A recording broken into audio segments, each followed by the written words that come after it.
I beg, fuck me at the Emirates. Fuck me at the Emirates. Because I'll go. You let me know what game you want to go to. Yo, people, what we saying, what we spraying, black again with another stream. And obviously today I got my brother Carefree Lewis here to talk a bit about Arsenal versus Chelsea. The biggest game of the weekend, but I would even go as far to say this may actually just be the biggest game of the season thus far. You know, if you take into consideration like how well both teams are doing, one team being second, not mine, the other team being first, both of us in a kind of a spot of good form, both of us off the back of smoking European giants in the Champions League. It's kind of set up to be a very intense game at Stamford Bridge, innit? Do you know what I mean? So we'll chop it up a bit, and hopefully Lewis will accept that he's going to end up losing the game. But people do a few things. Absolutely no chance. But yo, big up.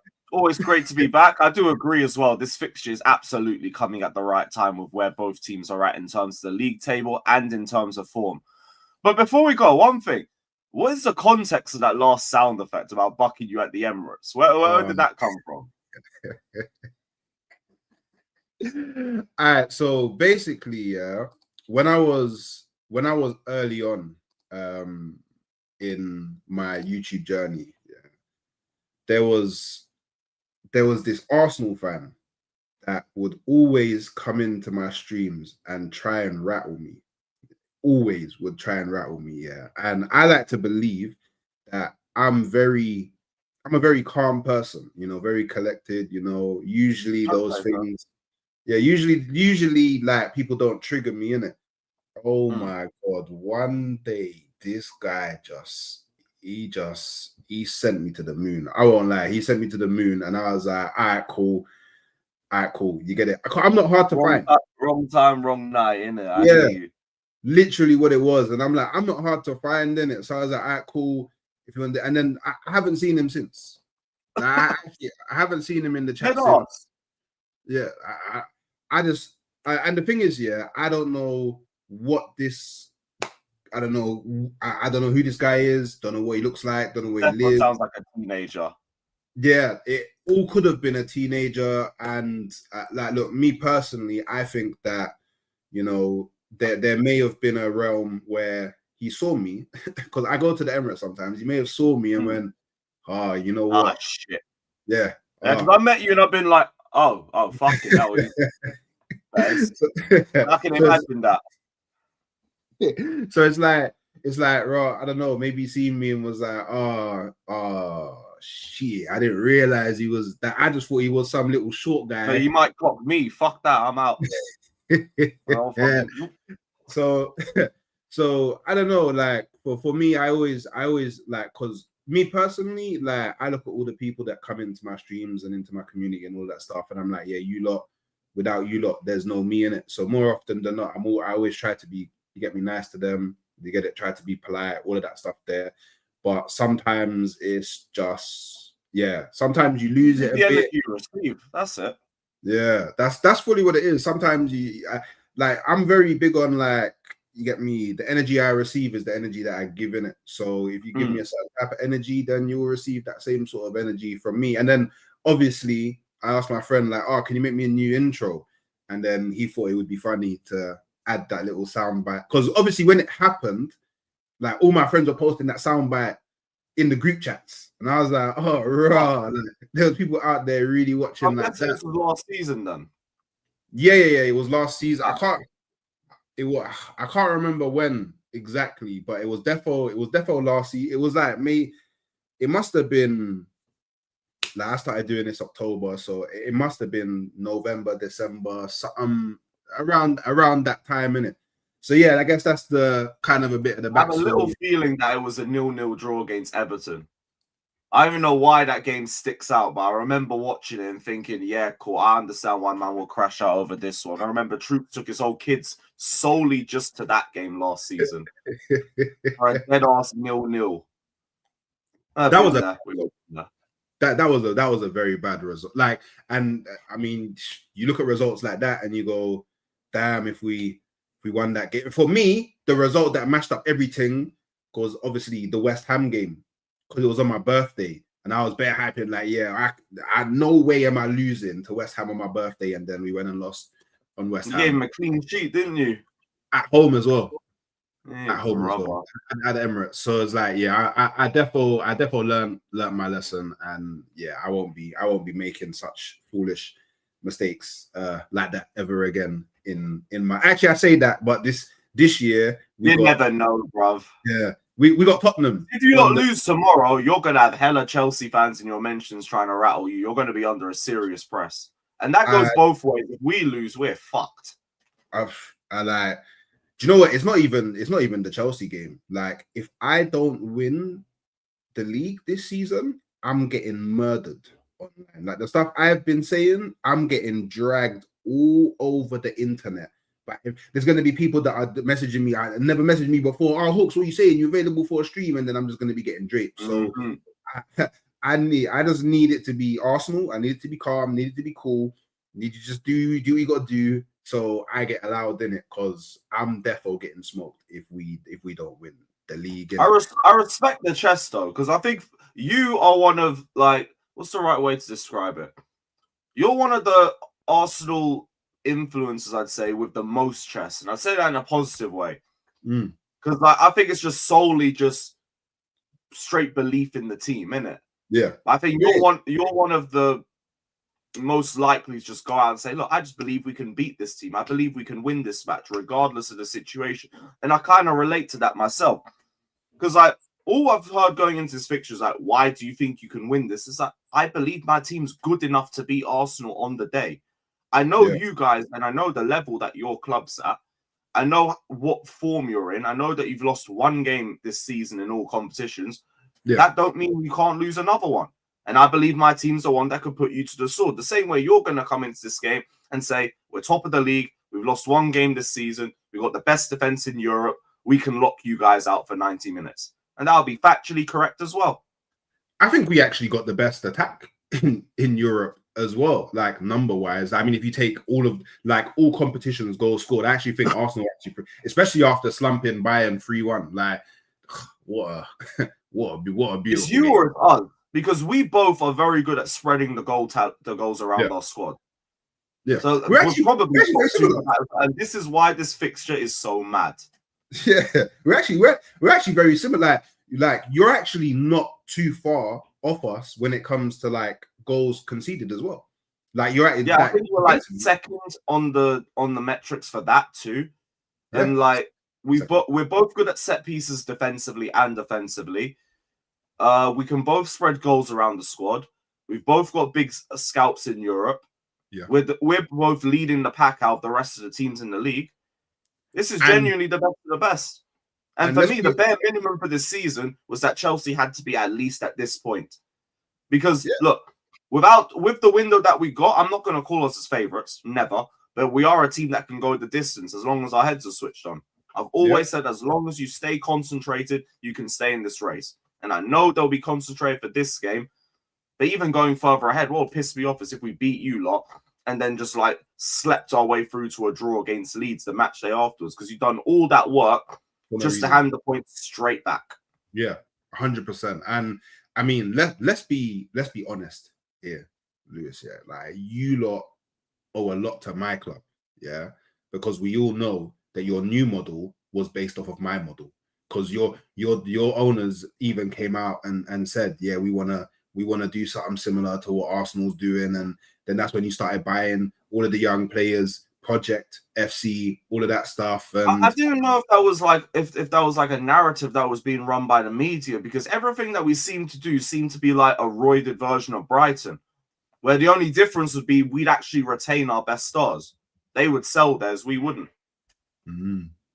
Hey, I'm just saying it's okay for you get me.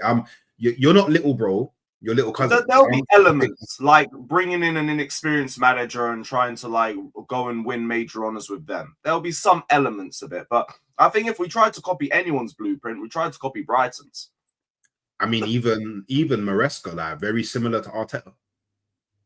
The managerial thing, I can hear it genuinely, but I don't really know what else I think we would have tried to match you with, because you guys go for more proven stars. We're trying to create those stars.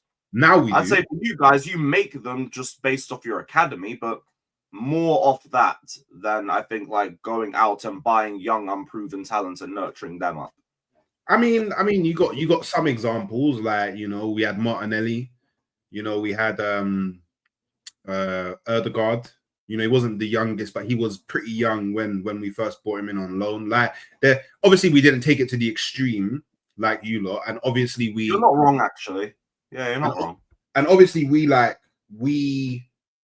I think we exited the youth project a lot sooner than you guys. Like, one thing that I've said about Chelsea is, because as much as a rival can, I was backing Chelsea from last season. I had you top 4 from last season, and this season I think I predicted you to finish either second or third, because I was one of the rivals that early on I could see what it was that you guys were trying to do, like what the plan was, and I was like, okay, cool, they're gonna go through hard times early on, but it's eventually gonna click, and as long as they maintain this, they'll probably go on to become the Chelsea of old times, just in a different way. But this summer window, I won't lie, you lot confused me, because I thought this window would have been the window where you went, all right, cool, we got enough young players now, let's go and add some killers, some experience, just to balance it out, and then we'll be able to go on and make real good things happen this season. But in all fairness, you're second. You're badding up Europe. You know, you're off the back of winning 2 trophies. You know, I mean, we can always at some point later on down the line throughout the season debate how valid those trophies are, but you silverware, you lifted your arms in the air, all of that good stuff. So maybe you know, your ownership's kind of vindicated in what they was doing. Maybe you did choose the right path, and I guess it's not a word that football fans, at least online, football fans online nowadays want to hear, but patience. Do you know what I mean? Yeah, patience is a virtue. Do you know what I mean? I said, like, everybody owes someone an apology in Chelsea in terms of the fan base. Like, we've either been heavily critical of the manager, and he's proved everybody wrong. We've been hella critical of the sportive directors. And even though I'd still say the windows could have been better, you're hitting the targets that were expected of you in spite of that, which still just validates whatever you were trying to do. Even if you want to try and like leap a little bit further, I was looking at those windows and thinking, if we don't get those targets, it's going to be because you didn't utilize the windows. And it looks like we're there. So the sporting director's got to be given some credit for that. That also means the owner's got to be given credit. And that means nearly everybody at Chelsea owes somebody an apology. And I've been honest with it, where I'll criticize the directors, but if you get my targets, you win me trophies, I'm giving you the credit at the end of it, because you have built this team, whether we like it or not. Yeah. But you're right, football YouTube, you don't get that a lot. you really don't. But look, people, big up everyone inside. Just make sure you're doing a few things for me. One of them is liking the stream. You know, liking the stream, it really does help. It spreads out the content to people that may have never seen it before. So if you're on a TV, navigate your controller. If you're on a computer, it's right down there. If you're on your phone, just close the chat, hit the like, and then you can come back in. And also, if you are watching on Twitter, come over to the YouTube, hit the like button, make sure we're subscribing as well, not only to me, but to Carefree as well. His channel is in the title. And I just want to say, yo, big up, Daniel CFC 95 for gifting 5 half-time Hawks YouTube memberships. Yeah, you're a bad boy. Yeah. So obviously, Chelsea, you know, Chelsea fans, just like the club, showing that they can flex their wallets. You know, money is a thing that come easy around the Chelsea side. Daniel, man. Yeah, big you up, man. Black kid next door. Right, you got one. Touchline Facts, big up. You got one. JD of the Wooly, you got one. Smith Meta has returned, and Tottenham Ranger has returned as well. So just make sure you guys are thanking Daniel. You get me, W's in the chat and all of that. And we're gonna need to relax on the World Championship. We're gonna have to relax on it. You know what I mean? Like, big up, Jenny, man. Hope you're good. We're gonna have to relax on the world champion thing. Do you know what? Yeah, Someone gotta take it from us first, right? That's the wrong Abby, man. Humble it. There you go. Someone gotta take it from us first, bro. Up the shells. All right. You know what? Yeah, I'm gonna swerve. At least at the moment, I'm gonna swerve the conversation about world champions because I'm not trying to be clicked up again and end up on your. Don't intro. worry, you already on there. You good now. You good now. Now I'm after Robbie, Goldbridge, and one. I keep forgetting who the first person was. Well, we'll figure it out. We'll figure it out. But let's get into it. Yeah, where I want to start. Yeah, is I did a poll on this as well. So people go check out the poll and leave your votes on the poll on the YouTube channel. So Caicedo versus Rice. We can't ignore that Caicedo versus Rice is going to dominate a lot of the conversation, already dominated a lot of the conversation, already a lot of the build up for the big like media channels and all of that stuff. And I feel like, because I said to Joey, is that from an Arsenal and Chelsea fan perspective, we probably don't care too much. We care more so about the 3 points, but I feel like neutrals, that's something that they're going to be heavily focused on. And then obviously, I feel like naturally, if Arsenal win, Arsenal fans are going to be like, told you so, Rice is better. If Chelsea wins, Chelsea fans will be like, told you so, Caicedo's better. But I believe football's subjective. Yeah. And I believe you could make a case for either one being better than the other. They both excel at different things. I personally think Caicedo is a 6, whereas Declan Rice is more of a 8. I know he can do the 6, but I see him as a marauding, all-action powerhouse 8. So I feel like, if anything, I feel like the comparison should be Enzo and Rice, because I feel like they play similar-ish types of roles for the team. But it obviously, Caicedo wanted to come to Arsenal. His heart was broken when he couldn't get there. And there's always going to be that sort of connection. As on the flip side, Declan Rice, there's no kind of secret that he wanted to go to Chelsea at a point in his career. He came from the academy, and for a very, very, very long time, Chelsea did want to bring Rice there. It just never came to fruition. But I feel like a conversation that I'd say more Chelsea fans. Well, yeah, like because he was an academy player, we never wanted to do it. Because it was a pride thing. It was like, we don't want to spend 100 million on a player that we just got rid from our academy for free. It'd be a horrid look on us. That's why the old ownership never looked at it. For me, when Rice was linked with us, I was only against it for the price tag. At the time, I didn't view him as £100 million. Now, you can make that argument. It's completely valid. Back at the time, I didn't view him at that sort of level. I was like, you get me Rice for 50, 60 million? Lovely. No complaints. Brilliant. 100 million, I thought, just a bit too much for me.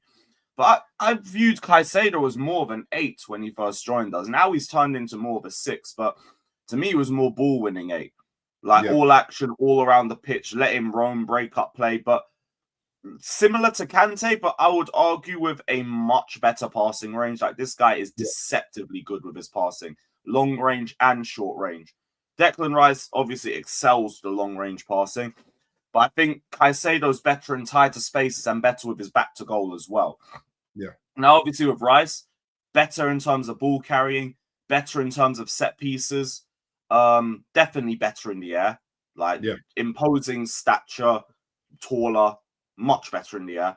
But for me, Caicedo would still be better in terms of the tackling and be better in terms of the passing. But you take the bias goggles out, it's obviously who you prefer because both of them are just up there on their own level now.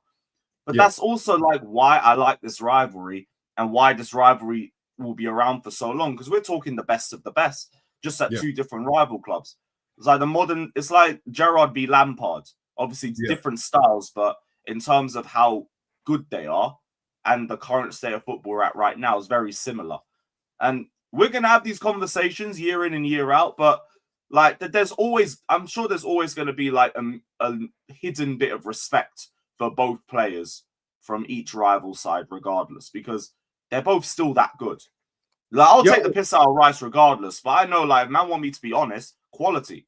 Like I'm not going to debate what level he's at. You could debate certain aspects of each other's game, and that's as far as it goes.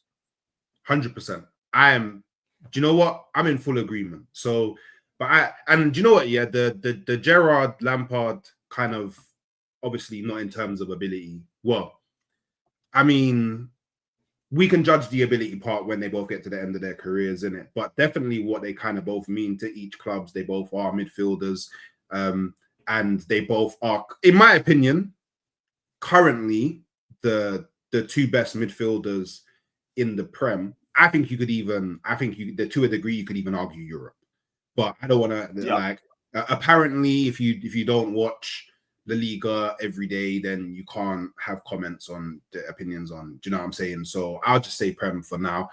So, but what I more want to get to is which one of those players do you think is more important for their club? Like, do you feel like Declan Rice is more important for Arsenal and what Arsenal do? Or do you feel like Moises Caicedo is more important for Chelsea and what Chelsea are trying to do? I'm going to lean to Caicedo for this, but I look at Rice and I do see his importance to you as well. There's really not a lot in it, but I think for you guys, you would be in a much safer position if you didn't have Rice as opposed to us if we didn't have Caicedo. Like the amount of work that Caicedo does for us off the ball and in terms of build-up play. He's now registering more GA for Chelsea. I think he's on 3 goals and about 3 assists. So I don't know. Because I think what Caicedo brings to us is massive. But I think for Rice, it's not only on a defensive thing, it's on an offensive thing for you as well with the set pieces. I'm leaning to Caicedo just because you're like very solid in terms of your whole back four. My fullbacks are what's solid for us. The centre backs, it's an on their day sort of thing. And I think Caicedo, like, he does a lot to protect them from having to deal with as much pressure. When you've got Caicedo and you've got Enzo or Santos next to him as well, you're minimizing the amount of like duels and like moments that they have to worry about. So I'd lean towards Caicedo, but I'm only just leaning because Rice has got a massive impact for you guys as well. And if you were to lose him, you're fucked the same way we're fucked. I think that Declan Rice's importance to Arsenal cannot be measured. Like, I feel like if you remove Declan Rice from Arsenal, Arsenal go from a team that is where they are now to a team that is battling for maybe second or third at a stretch. Like, that's how important that I think Declan Rice is to Arsenal. Because if you remove Declan Rice from Arsenal, immediately you lose the best corner taker in the world. Like, I don't think there's anyone that's better from a dead ball scenario than Declan Rice. Like, his technique is absolutely mad. From a corner, I hear it. So we already lose that, and we all know how. Like, I know people are saying it's a gimmick and all that stuff, but Arsenal, we're known for corners, set pieces. That's what we're known for. Even his delivery from free kicks into the box is highly necessary to what we do. It's actually one of the elements that we use to tackle low blocks. Like, obviously, all of us, we have to deal with low blocks, right? Especially us two. And one of our answers to low blocks is, okay, cool, let's be masterminds at dead ball scenarios. And you take out Declan Rice, you lose that, because Ødegaard, yeah, he can deliver, but is nowhere near as consistent. He doesn't always make the right decisions. And as we saw, and I know there's very few examples of it, but if you look at the Real Madrid game, like, Declan Rice also has that sort of mentality of, nah, you know what, I just want to clout it. And he's got the ability to score from free kicks as well because of how good he is. His technical side of the game, I feel like, is something that's very underrated, and maybe we didn't appreciate it as much because he was doing a completely different job at West Ham and we just never really paid attention to it. I also feel, just like Caicedo, you speak about protecting the back line. Declan Rice has been doing that since he joined Arsenal. He's still doing it now. He's just doing it from a different position on the pitch. Like, Arsenal are known for limiting the amount of chances that people even have on our goal. It's not even about conceding, it's about the amount of chances that you get. Declan Rice is very, very pivotal to that because he's the workhorse. They actually call him the horse because he's always running up and down. Like I even like, it's weird because usually, like as a fan, there'll be things that happen throughout a season or in games that just stick with you and you never forget it. And it's usually a wonder goal or a nice bit of build up or a trophy that you've won or a trophy winning goal or whatever it may be. I can't forget the scene of when Arsenal played Liverpool and Declan Rice stopped Liverpool from scoring all by himself. Like it was Declan Rice that got back and made sure that he kind of jockeyed like 4 or 5 men. And the ball ended up with Trent. And obviously, maybe if Trent was better at finishing, or maybe if it landed to a better finisher, maybe they put it in the back of the net. But he stopped that. And that's like, this is Declan Rice to a T. Like, no matter what minute is in the game, if he has to get back, he's getting back. And that is such a big loss for Arsenal. Like, I think it's... I don't think you got better defensive-minded players to cope with that if that was to happen, as opposed to us, which I think would just be the reason why I lean more towards Caicedo. I hear it. Like, look, I feel like this is one of those That's things a bit of a compliment because we're just saying you got better centre-backs, which is just the fact. Do you think like even when we tried to run that combined 11, I didn't even talk centre-backs, I just put them in there. We just kept it stepping. There was no point. Do you think do you think your opinion would change if let's just say, for example, Chelsea centre-backs was Gabriel and Saliba? Do you think the conversation changes on who is more important? If we both switch centre-backs, then yes. Okay. All right, fairs. But look, I think this is one of those things where I don't necessarily feel there's a right or wrong answer. I was just interested in the opinion, and I feel like it's a good conversation. They're both going to be class. We're just both going to be two petty fan bases that are going to go after the other because it just is what it is. Yeah. No, that is big fact. So, all right, look. So, all right, let's talk about it. Yeah. Another thing for me that I think is a very interesting conversation to have is, do you think that this game has any sort of impact on deciding the title for either club? Like, for example, Absolutely. Do you think... Oh, you do? So, for example, Absolutely. If Arsenal win, do you think that's like, okay, cool, pretty much wrapped up unless Arsenal do something mad? And if Chelsea wins, then do you think it's like, oh, that will give us the confidence to go on and actually push for the title, kind of move from a title race to kind of making the title your own? Because let's be real, you got Leeds next, you win that. Arsenal have Brentford away, very tricky game. I don't know who you have after Leeds, but Arsenal have Aston Villa. Bournemouth away. Okay, cool. That's a hard game. So we both have hard games after that. But it could definitely swing the momentum. 100%. Yeah. I think for us, like this means a lot in the title race. Definitely more for Chelsea. Like if you lot lose, your biggest thing is like the confidence that it will give Chelsea in terms of the title race, and also just letting City back into it a little bit more. But you're still going to be around, so it doesn't really impact you that much. The main thing for you is just knocking us psychologically out of the race. Because for me, if we win this game, I've said all season I believe Chelsea can stay in this title race. But if we win this game, I think we prove it. And I think for a lot of Chelsea fans who don't think that we can do it, they're going to at least start thinking about it. Because that's a very big statement. And it's a roadblock that we haven't crossed in years, beating Arsenal. If we were to lose, no one's thinking about the title race anymore. Even me, I'd be like, look, it would be shameless for me to still be talking about title race. Now you've got a lot of work you have to pull back before we start having that conversation. So, yeah, it means a lot more for us going into this in terms of title race than it would mean for you. Obviously, there's still going to be some factors, but you're going to be here anyway. With us, it's about proving that we are going to be here. So, yeah, I'd say more Chelsea, if anything. So then, what do you think what do you think a draw does to both teams in terms of the title? Man, nobody's gonna like a draw, man. Especially with all the hype going into this fixture. Like, just a definitive result. I beg.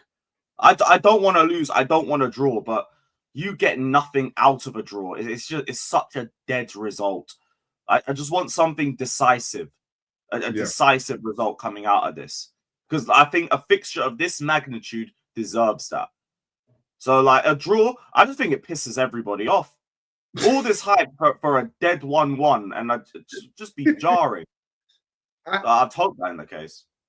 Do you know what? Yeah, I'm not too sure, because I feel like it'd be from better an for you, actually. Yeah, like I feel like from an Arsenal perspective, I think that, like, look, I want a decisive result. I don't want to draw. A draw would severely annoy me. The fact that I've gone to your ground 3 times in a row and it been 3 draws, that would annoy me as well. But I have to admit, a draw it's not a bad result for Arsenal. Like, a draw at Stamford Bridge, the only thing that would not concern me, but I would have my eyes on a bit, is let's have it right. Man City are beating Leeds. Like, and it's going to be brutal. Yeah, I was going to do a watch along after this, but then I realized it is City at home against the Leeds. So it's brutal. It's going to be brutal. Pointless. It's going to be brutal. What impact does that have on the Arsenal players? If they see Man City would then be, I think, 4 points behind us if we drew. What implication does that have? That's the only thing that I would be thinking about from a draw. I think you guys would be fine mentally coming out of that, though, because it seems like Arteta. It seems like Arteta's got the mindset: win at home, don't lose away at the big 6 grounds. So if you were to come out of that with a draw, Arteta's just going to spin that like, look, we've taken a point here. It's away at Stamford Bridge. It's a big hostile away end. It's a big heated derby. We haven't lost. Cool. Leaving with a draw isn't a bad result for us, because you're going to have the confidence that you could beat us at your ground because you're going to have the home advantage. The draw would be a lot worse for us. It would not only because you're at home. I think that's the only reason. I don't think it really, I don't think it would have any kind of mad negative effect on you. Well, at least I don't think that it should, because hey, drawing to Arsenal, at least at the moment, I think that's a good result. Drawing to Arsenal. I hear it, but it's like, for me, we gotta beat you lot. It's about getting big results and showing that you can beat the big teams. Like, that's what being in a title race is about. Can't take the draws at home. You can't. If I was to leave the Emirates with a draw, I wouldn't be celebrating. I wouldn't be ecstatic, but I'd be like, is what it is. It's a draw, whatever. Tough away ground. We move to the next one. At home, you got to win your games, especially a derby of this magnitude. We ain't beat you here since 2018, which sounds ridiculous to even say. I remember this time last year, I think like you hadn't scored against us in the league in about 2-3 years. That's what I used to be used to. Now, we don't beat you. And it's weird. It's fucking weird. And that needs to be put to death tomorrow. I'll be so real. We have to dead that. That's why I'm not with a draw. I can't be asked with a draw. I'm not going to be happy about a draw. Like, no, win. Leave with 3 points, or I dead ass. I can't be asked. Yeah, man, even got the Chelsea mug. Do you know what? Yeah. Everything Chelsea. You're actually the most on-brand Chelsea guy that I've seen across the whole space. The level of on-brand is crazy. Please believe I went to my uni mate's birthday party with a Chelsea jacket and a Chelsea trackie, bruv. Everything Chelsea. Everything. Oh, man. And then, obviously, big up Palm Wine, yeah? So, all right, 2 things. If Manchester City don't beat Leeds, yeah? And, I mean, imagine a world where they actually lose to Leeds, then as a Chelsea fan, I think that you should be very worried, because that would be Arteta's game plan all changed, and he's going for the title now. Like, he's going for I'm talking, you know how they always say never show your back to a tiger? that's what he will be on. Like, so you're saying he's gonna come out a bit more and like try and like take the win. Yeah, 100. I would prefer that though. I'll be so real. I prefer that. No, and I know you guys gonna say if you come out and play, you'll kill us and everything. But same thing with Chelsea. See how we were talking earlier about there being a lot of similarities between both. Yeah. We rather the teams come out and play us rather than sit back. And like I know you guys would be great sitting back, and I still think we'd find a way.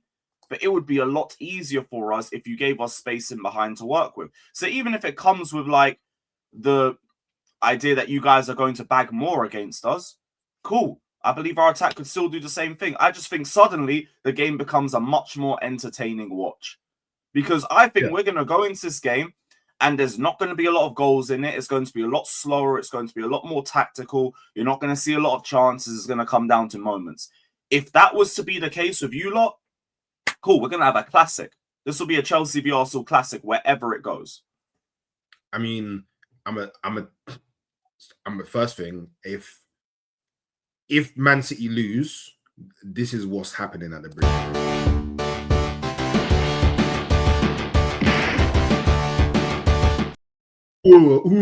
Straight 1-0.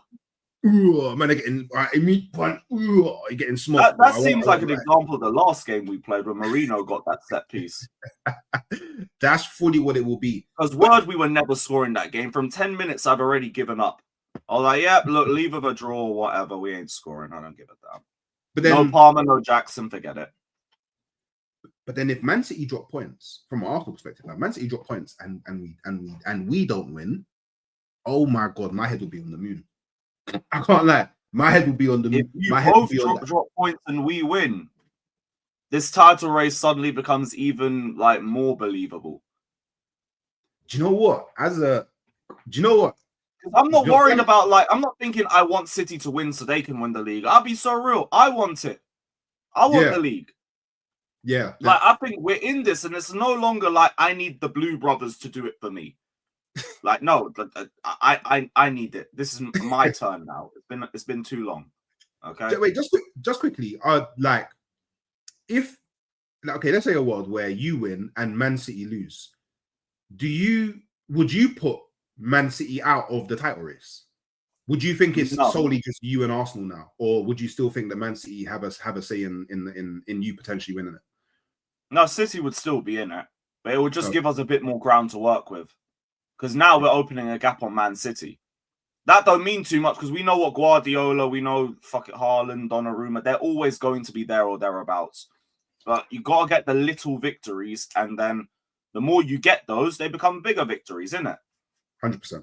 Okay, no, fairs. So, all right, so you're not going to like this. I won't lie, you're not going to like this. Oh, no. I actually did a video on it yesterday. So, Cole Palmer's back. Yeah.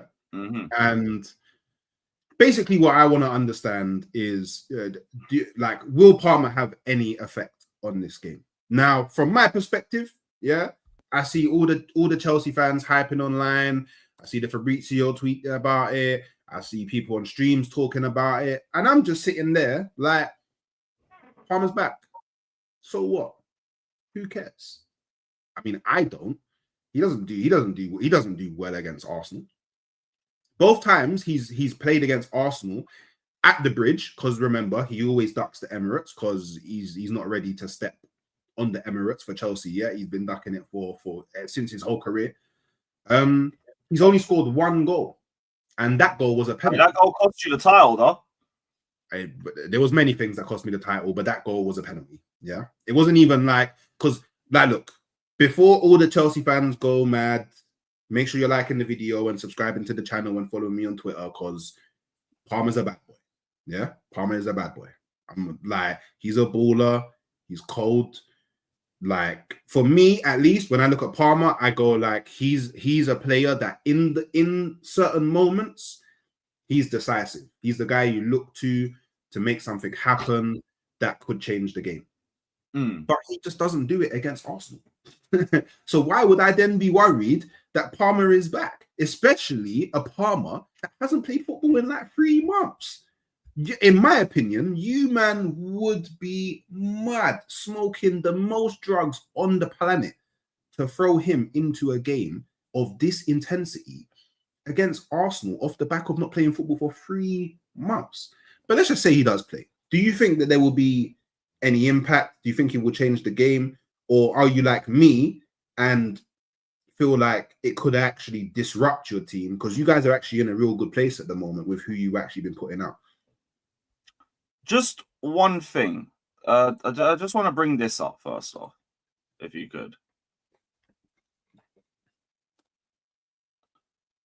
So that's Cole Palmer's man of the match against Arsenal from the 23-24 season. Just to throw away the whole thing, they don't really turn up against you guys. This weren't even fan voted. This was from the Premier League. I just wanted to add that one first off. Now, in terms of Cole Palmer's impact, I don't expect him to start, and I don't even really want him to, unless the manager is assured that he's ready to play.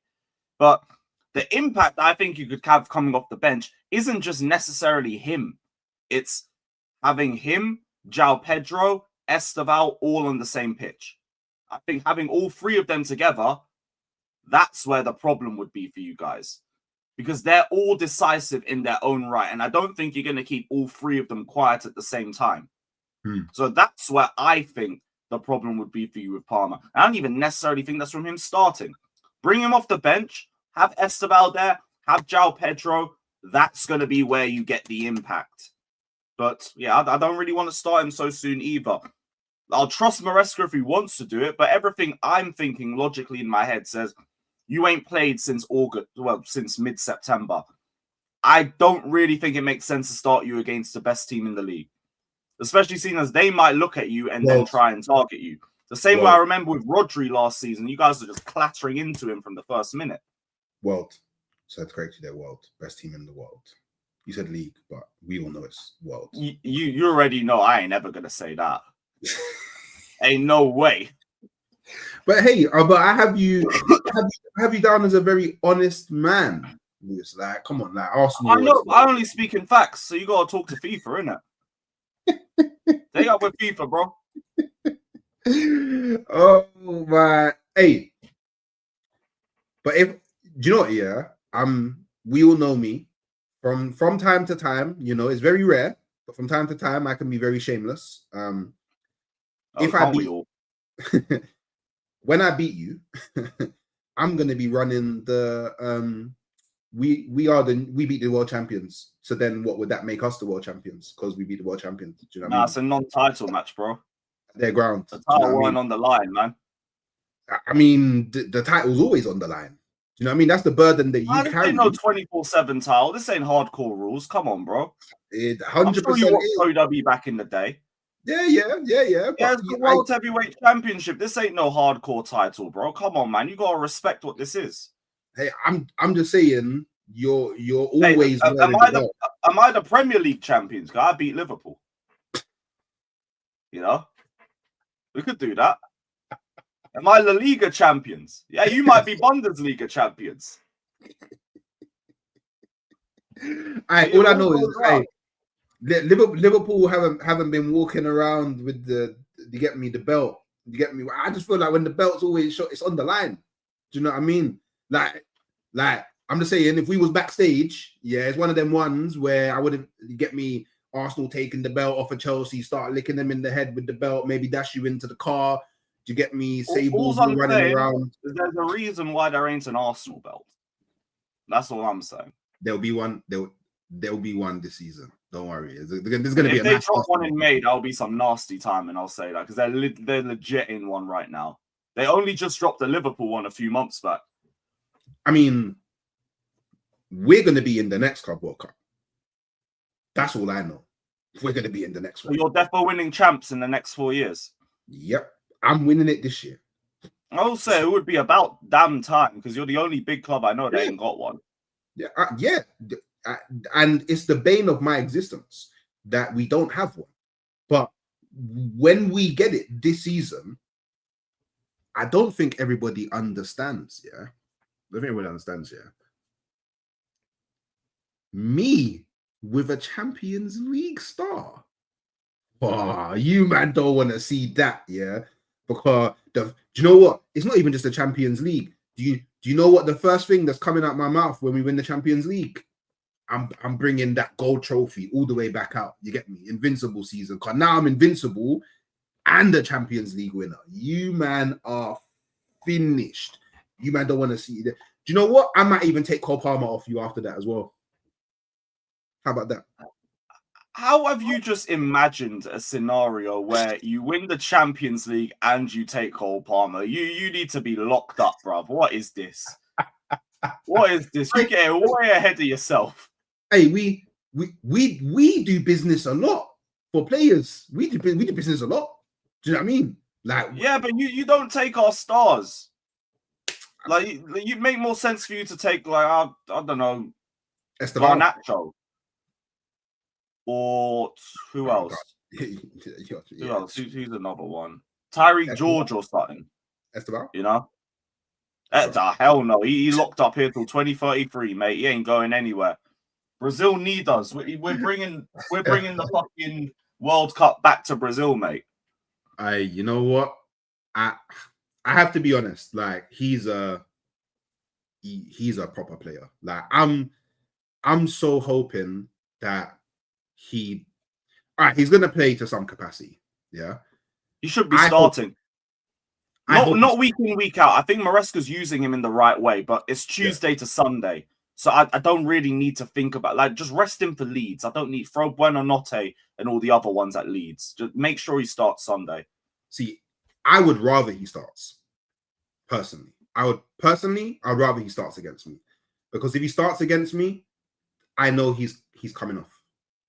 I personally think the type of player that he is, as decisive as he is, the moments that he has in him to execute something, I think he would be so much more dangerous to bring on as like a sort of like a super sub. Like, let's just say, for example, it's 0-0, comes on in the 65th minute. I think that he could be the difference maker in that sort of scenario. Whereas if he starts, I feel like he will just get bullied.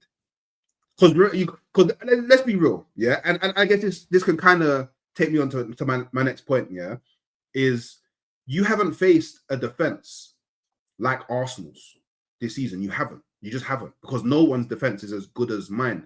Like, do you have any concerns about Arsenal, like, as it stands? What, going into the game? Yeah, definitely. We're facing the team that's top of the table.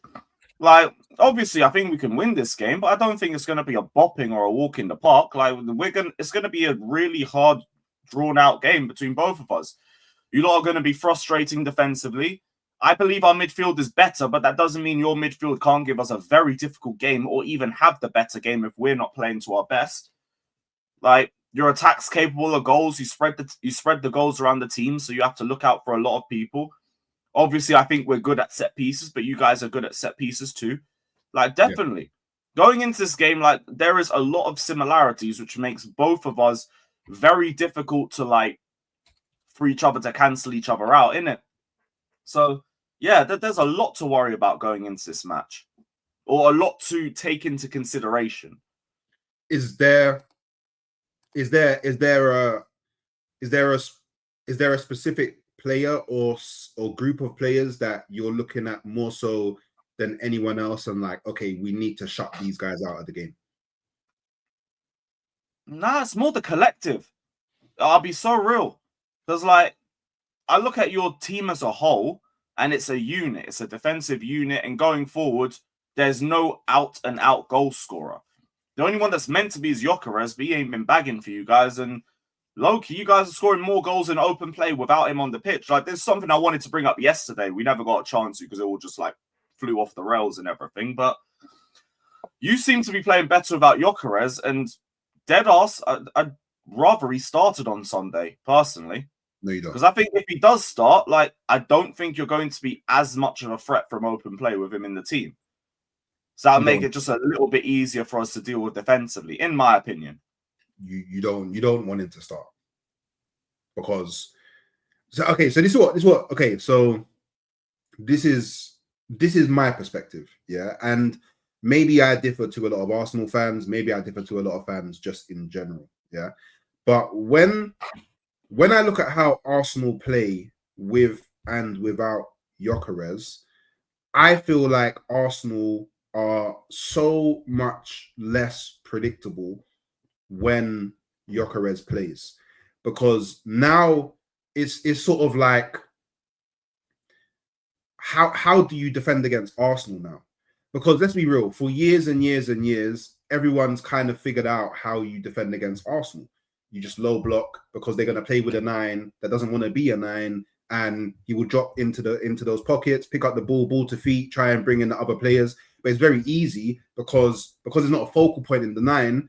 It's very easy for you guys to just focus on, okay, cool, let's just keep Saka out the game. And then that's where the whole thing about Saka came, where he's always got 3-4 man on him, because it's like, cool, you keep Saka out the game. Who do they go to? Because people don't really look at Martinelli and or Trossard in the same sort of way as they do with Saka. Saka's like the talisman. Now, with Victor Gyökeres, I call him Magneto, yeah, because he's just drawing everyone to him. The magnetism. Everyone gets drawn to Gyökeres because now we actually have someone who is a problem in the 9. I think the fact that he hasn't scored as many goals yet as a lot of football fans, like not even just Arsenal fans, football fans thought he would have, I think that's down to a few reasons. One of them being he always has like 2-3 men on him. He's suffering from what Saka's been suffering for like the last 3-4 years. That's what he's suffering with now. But even then, I'm thinking like, I don't mind having to leave an extra man on like Gyökeres, for example, or even just having Fofana, because I think Fofana is a very aggressive and smart centre back when it comes to like timing and reading what attacking situations are occurring. But dead ass, I feel like I could just leave Cucurella with Saka and I'd be relatively okay, because he did that last season.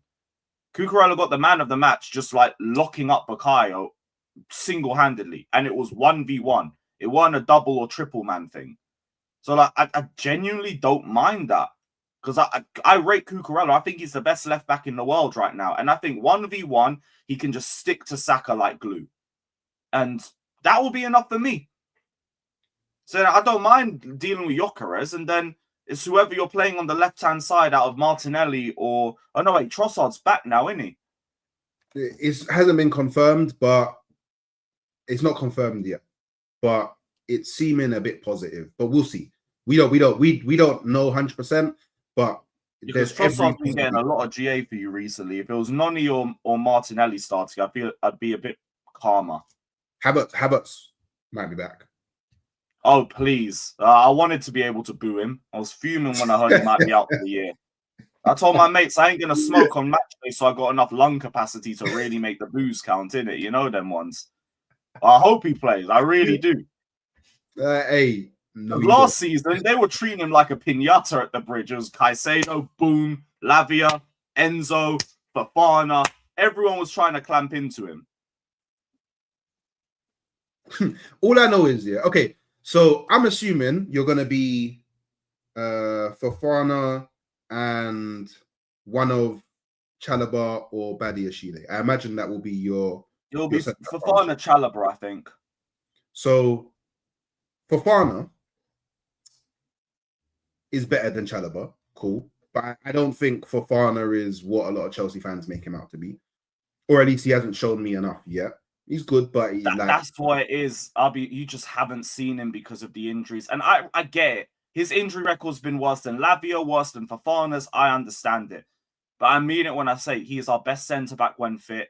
And like, I don't think he's dropped his levels from Leicester. I really don't. When he was playing week in and week out for Leicester, these men were putting him in conversations with Van Dijk for the best centre-back in the Premier League at the time.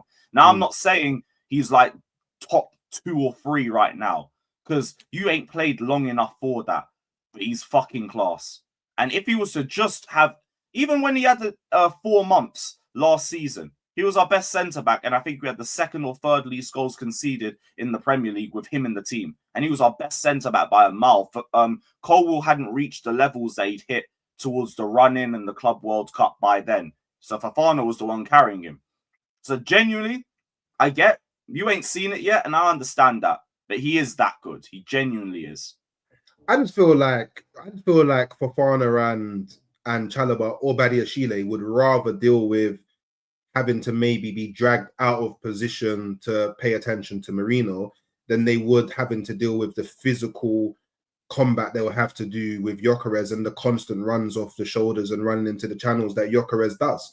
Like I just feel like I feel like you guys will be so much more confident dealing with that. I understand from the fans' perspective, because from a fan's perspective, all they're looking at is, oh, Gyökeres hasn't scored that many goals, so I'd rather him play.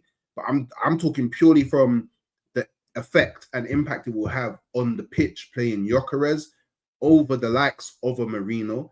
I feel like Havertz is like a blend in between the two. So if Havertz was to start, you don't know what you're going to get. You might get some runs in behind. You might get some hold-up play. But I feel like with Marino, more often than not, hold-up play, he's going to vacate that 9 for whoever the 10 is, or maybe even Trossard on the left, or whoever's on the left. Whereas Gyökeres, I want to be in the box. I want you to pass the ball to me. I want to be running onto the ball. I want to shoot. I want to get into fights with centre-backs. I just feel like that will have you guys more uncomfortable, personally, in my opinion. And I feel like Caicedo, and I think you'll start Santos, but maybe you won't. Caicedo and Santos will have to do so much more defensive kind of duties and be more defensively aware if Gyökeres plays than if Marino plays. So if they both play, that's absolutely fine. Both of their defensive awareness is ridiculous. Hell, I would argue Santos' defensive awareness might even be a touch better, because like he's a more of a pure 6. Where I said earlier, I think Caicedo's more a ball-winning 8 than a 6. Like Santos is much more of a 6. So if they both played together, they would handle that side of the game perfectly fine. Okay. All right. Fair. So, all right, cool. To come to an end, let's start talking predictions, innit? Like, what are you predicting for this game, Lewis? Not a lot of goals. Not necessarily like a classic watch, but one team will edge it. Obviously, I'm going to think it's Chelsea. It's the most boring prediction. I hate saying these ones, but I see it as a 2-1. I don't think either of us are keeping a clean sheet, and I think Chelsea edge it. 2-1. All right. Who would your money be on the goal scorers for Chelsea? One of them would be Esteban, and I don't know the other one. I can't predict it because it could dead ass be anybody. We spread those goals around the same way you do. It could be Enzo, it could be Caicedo, it could be Neto, it could be off. No, if it was off a corner, that would be hilarious, but it won't be. It could be anybody. It could be anybody. But I believe Esteban will have a part to play in that. You know what? Yeah, just quickly on that, because obviously Esteban's like you guys' new shiny toy, and whenever a club gets a new shiny toy, I always have to ask the question because it always seems to be the case. Is Esteban better than Saka? I think he's been better this season, in all honesty. If you want to talk overall, like, look, you have to do it for a little bit longer. Like, I've tried to escape those sorts of debates because even when Palmer was first at Chelsea, it's too early. It took me till about April to start saying, yeah, this guy's clearing Saka. I'm sorry, he's clearing Saka, because I just seen it for long enough. This season, though, if I want to talk about what I've seen from both players, I think he's had a better season. But in terms of, like, we want to talk overall ability, I think the dribbling's already better. I'll say that as a first off. But bar that, do it for a bit longer and just build it up a bit more. I think that's a bit more fair, because you can't come in after a couple of months into England and then immediately just be saying better, because you have to just do it over a run. Show that you can have that consistency over a long period. It's looking a bit dark. It's looking a bit dark. And I said benchmark, bro. You asked if he's better than Saka. You could have asked Salah. No one season than Salah. No one ever uses Salah as the benchmark. It's always Saka. Like, and it doesn't even matter where your player plays, as long as they're a forward. Oh, better than Saka. Oh, they scored a goal, better than Saka. Oh, man, putting left wingers as better than Saka. That is very shameless. Yeah, So I just had to ask the question because I'm just curious, isn't it? But I do think Esteban. I understand, man. And look, a big up. You already know Saka's level in general, but yeah, Esteban looks dangerous. No, he does. And I mean he that does. on multiple levels. I even mean as a disrespect to even like make the comparison, but you've walked into England in 3 months, and it's like you've been here for about 2 years already. Yeah. Composure, IQ is all levels above his age, and he's deceptively strong, just like Saka's deceptively strong.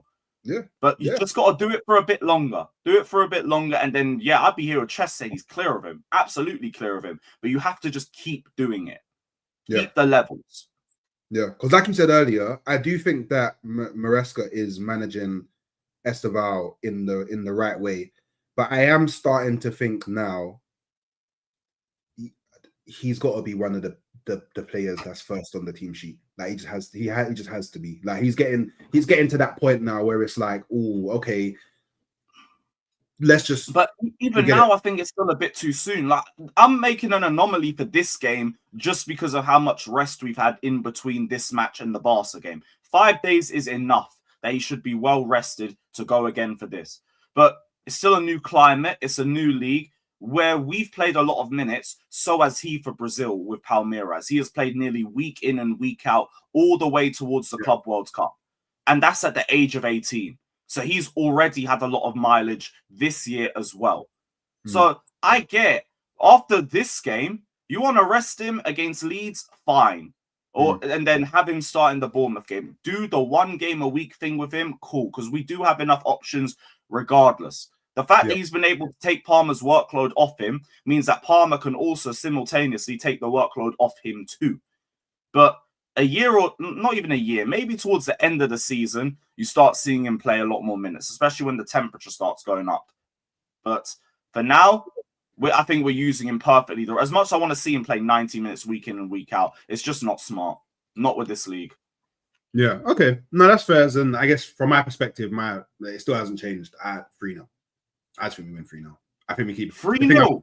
Yeah. The thing I'm most confident about is the clean sheet. Why is it with you lot? I'm thinking you're winning by 3 goals. Lee said the same thing.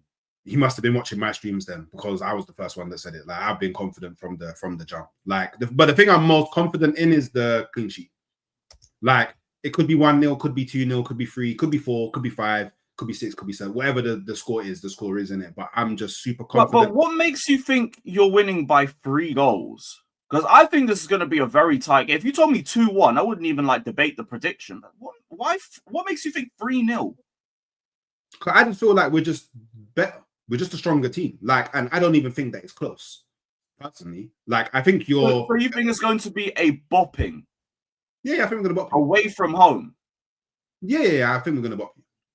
Personally, I think we're going to bop you. I would be very surprised if we don't bop you. And you know what? If we didn't slap Tottenham 4-1, who at the time had the best away record, if we didn't slap Bayern 3-1 at home at the time, people were saying best team in the world on form, given the amount of goals that they scored and all of that, and we actually locked them out. And the way that they scored, they had to completely bypass our midfield. They couldn't play through us. Whereas I think you guys are going to have pride at home and want to play through Arsenal and do things the pretty beautiful way. I don't know. I can't see you scoring, and I just see us scoring a lot. And I think the funny thing is, I think we score early, and then I think maybe another goal just after or before halftime, and then I feel like we'll just grab a stupid corner in the 89th minute. And so who do you think's bagging then? Enzo. If Gyökeres plays, I think Gyökeres will bag. And I have a funny feeling that Declan Rice is going to get a goal in this game. I feel like do you know what it's like? It was very similar to the Tottenham game, where all of the build-up was kind of focused around Enzo, and then Enzo sort of became the man of the moment, and he delivered. I feel like a lot of the build-up to this game has been around Rice, even the question around, he's in the shout for the Ballon d'Or. I just feel like it's all built up around Rice, and I just feel like Rice will step up and do something in this game. So yeah, I mean, a lot of people think I'm deluded. A lot of people think, how could you ever think that? Rah, rah, rah, all of this stuff. But when I win 3-0, I am the guy that will collect apologies. I'm very petty. Everyone in the chat, I hope you come back. If you win 3-0, I'll give you your fair dues and say fairs. Because what else can you say after that point? But there ain't no way. Even if you win, I don't think it's going to be by 3 goals. I think it'd be a 1-goal thing. And I'll go out on record and say, ain't no way we give Eze the same amount of space Tottenham did. That was suicidal. Yeah, it was. And they played a back 7 with 2 DMs, and he still had that much space in the middle. It makes no sense. But our midfield won't do that. Yeah. You have got a better midfield than Tottenham by far. So yeah, but hey, we'll see. But obviously, bro, love for coming through. I appreciate it. Thanks for joining the channel. Obviously, big up all the people that came through. Also, there's Bear Review on Twitter. So all of you that are on Twitter, come over to the YouTube, show the YouTube video some love, and then you can go about your day. Obviously, I'm gonna send you over to SLB now, Man City fan. He's doing his watch along for Man City versus Leeds. So just jump in there, shout Hooks Raid. If you want to tell him that the league is Arsenal's, then feel free. I'm sure it will rattle him a bit. And just make sure on the way out, you're liking the video. On the way out, you're subscribing to the channel, not just mine, but Lewis's as well. It is in the title. And for the heel ones, just make sure you're coming back, dropping a comment, hyping the video, getting the algorithms pumping. And as always, I'ma love you, leave you. Come on, you guys.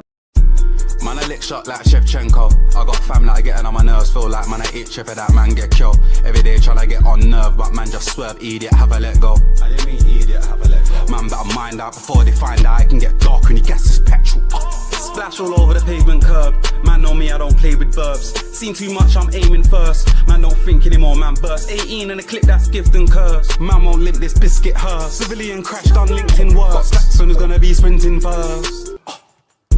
Them man now some man. Little idiots don't concern man.